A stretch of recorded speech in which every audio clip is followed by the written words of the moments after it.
Hey you!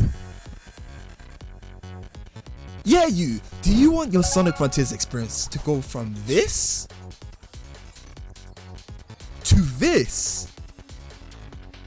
Of course you do, so I'm gonna show you how. Hey, what's up, it's your boy Temzy back again with another video, and today I'm going to present to you 5 essential mods for Sonic Frontiers that completely turn it into the ultimate experience. Although Sonic Frontiers is a very good game and is a step in the right direction for Sonic Team, there are still a few flaws here and there that stop it from being the ultimate Sonic experience. And you know how it goes, if a game is lacking in some area or another, the fans are going to step in and fix it, and that's exactly what we're going to take a look at today. But before we get into this juicy content, be sure to like the video and subscribe for more content like this one. I know, I should have to remind you, but people actually forget, so here's your reminder. But anyways, without further ado, let's get this bread. Woo! It's time to get some mods. Let's jump to Game Banana and let's tune up this ish. It's about to get lit. Hold your horses. Before we download any mods, I'm gonna need you guys to get the Hedge Mod Manager, as this is our secret weapon we're going to use to tune up Sonic Frontiers. Although it's not really that secret because I put it in the thumbnail. But anyways, grab your Hedge Mod Loader. I don't care if you have another mod loader that works somehow. This mod loader is the industry standard. It also has a bunch of features that we'll touch on at the end of this video, so be sure to download this bad boy. Okay, now we got a mod loader ready, we need to fill it up with the good stuff. The first mod on my list is Tracker's Physics. By the way, this list is not in order of importance or anything, it's literally just the way I've written the script. So let's continue. Tracker Physics is a physics mod by, well,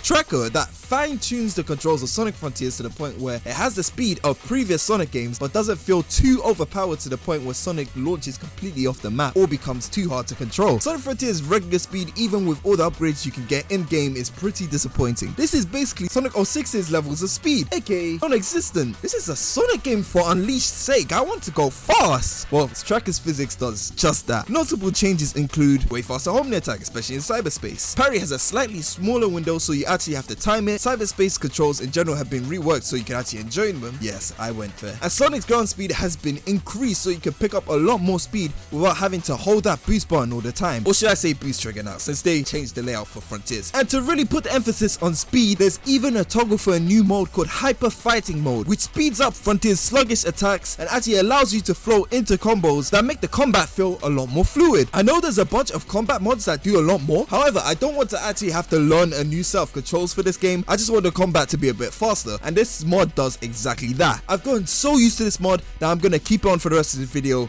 That's how good it is. The next recommendation I have is the enhanced moveset by my guy Hyper. I cannot state how much this mad lad has actually done for this game with his mods and even his community codes for the mod manager, which we'll also go over at the end of this video, so I want you guys to put some respect on his name. Anyways, the enhanced moveset mod, formerly called the Enhanced Drop Dash, adds brand new features and tweaks to Frontiers that really enhance the gameplay. These new abilities are optional, by the way, so if you just want to focus on the main Frontiers gameplay without learning extra gimmicks, that's completely fine. Anyways, the main draw of this mod is that it completely upgrades the drop dash, and it even allows you to replace the slide with a roll, because let's face it, the slide is completely useless in this game. These two mods combined alone make the game feel 100% more Sonic-y, if that's even a word, and that's exactly what we're looking for in a Sonic game. By the way guys, have you ever seen the game trailers or CGI promotional materials for a game and thought, wow, that looks amazing, only for it not to look the same and be kind of underwhelming? Sonic Frontiers kinda suffers from that issue. Not as much as some other games, but it's still there. However, this mod aims to fix exactly that. Trailer Lots by Chavwev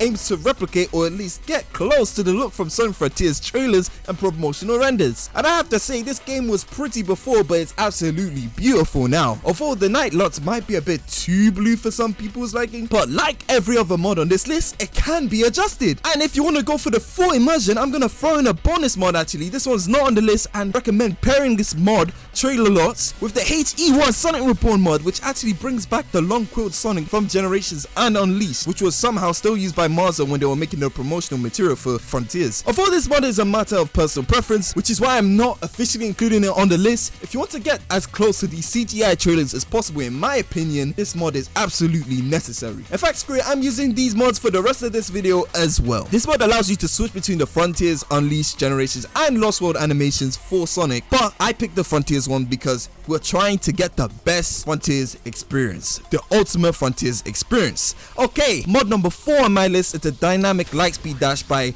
Was If Boom. This mod does exactly what it says on the tin and fixes the Lightspeed dash to make it function like previous Sonic games by adding momentum. Yes, I said the M word, momentum. Want me to say it again? My man, while this mod may not seem as exciting as the others, Lightspeed dashing is something you do quite a lot in this game, and I find it can really break up the flow of the cyberspace levels when you use the thing and it brings you to a complete halt.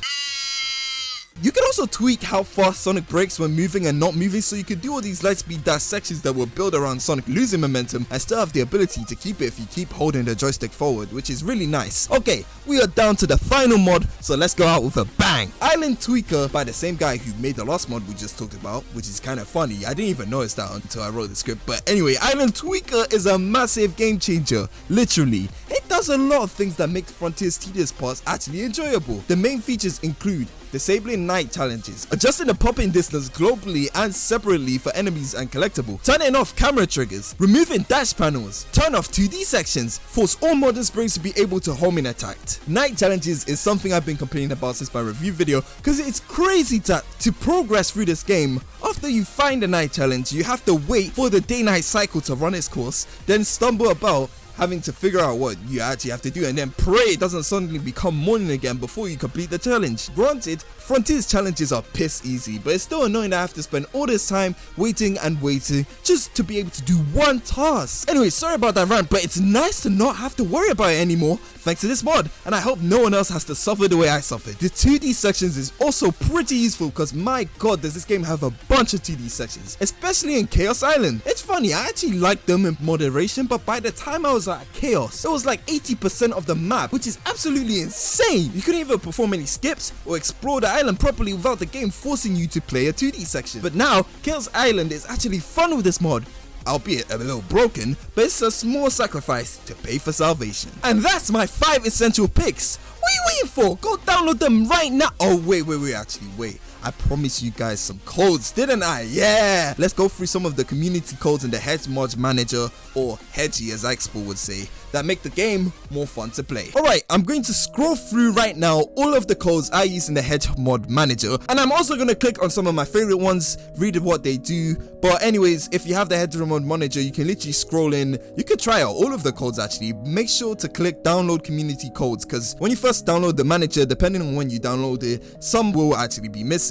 So make sure to click this button, it will do a refresh and then you'll get more codes. But anyways, here are some of my favorite mods that I think you should include. Of course, I'll leave them on the screen, but I'm gonna go through some of them actually. Okay, the first thing I'm gonna say is Flail Falling. It replaces the spinning animation when flinging off terrain with a falling animation. I think the spinning animation looks absolutely goofy, so I had to turn this one on. The next one I also enabled was the homing attack trick animations, which, you guessed it, it replaces the one homing attack finish animation with randomized trick animations that makes it look a bit more like Gens and Unleashed, and I just absolutely love that. I also have somersault landing at high velocity because that was in, I think that was in like the Infinity Engine, like some fan game, and Hyper actually, Hyper, the same guy, Hyper actually added it as a joke, but it actually looks pretty cool, so I kept it in. Let's see, do I have any more that I could personally recommend? Oh yeah, Umbrella Camera Lock On. In the Knuckles Island, I can't even remember the name of it, but in the Knuckles Island, when you go past this certain enemy, it will take control of the camera for a good 5 seconds, and that can get so jarring whenever I'm playing on the island. So this will completely disable it. You have freedom of your camera. Let's see if I have anything else. Disable drift dash panels. Yeah, the drift, there is no drift in Frontiers, but there's one level where they put a fake drift and it absolutely sucks. Go ahead and just disable that right now because it's disgusting. I don't want anyone to have to go through that. There's also enable air tricks in cyberspace. That's what it says on the tin. Rail crouch allows you to crouch in rails, gain a bit of speed. And I think that's really it. I have these as well. These are physics. These are more of like personal preferences, but I still recommend you enable them anyway. I have them on the screen. So literally, yeah, just again, I'm gonna scroll through it one more time so you guys could just select. Make sure to pause the video if I'm going too fast. And yeah, those are all my codes. That's it for this video. I honestly hope you guys enjoyed it, and if you watched it to the end, you're a real one. Be sure to like and comment if you enjoyed it or if I missed any of your favorite mods, and don't forget to subscribe for more of this content. I'll see you in the next one. Temzy out. Peace.